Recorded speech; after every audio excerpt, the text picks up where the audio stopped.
Kita bakar lagi semangat kita.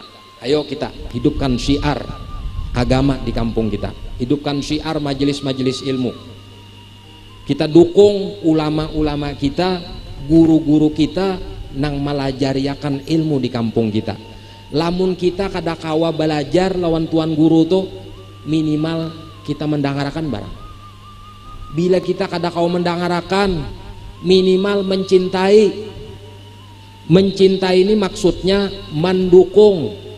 Kita belajar sudah kada, mendangarakan sudah kada, mendukung barang guru, ulun kada kawa hadir di majelis. Guru ulun kada kawa hadir pengajian.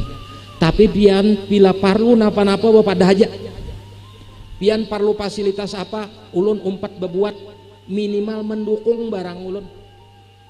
Ini belajar sudah kada, mendengar sudah kada, mendukung kada, malah jadi provokasi di kampung. Guru itu jangan ada beres juga aja, ada pas juga guru itu aja, ada sesuai juga. Ya keluar pulang nang bahasa tadi, undalah ya biar bungul nang kada sekolah ini unda pinandu orang tua alim lawan kada. Dasar orang wah ini liwar.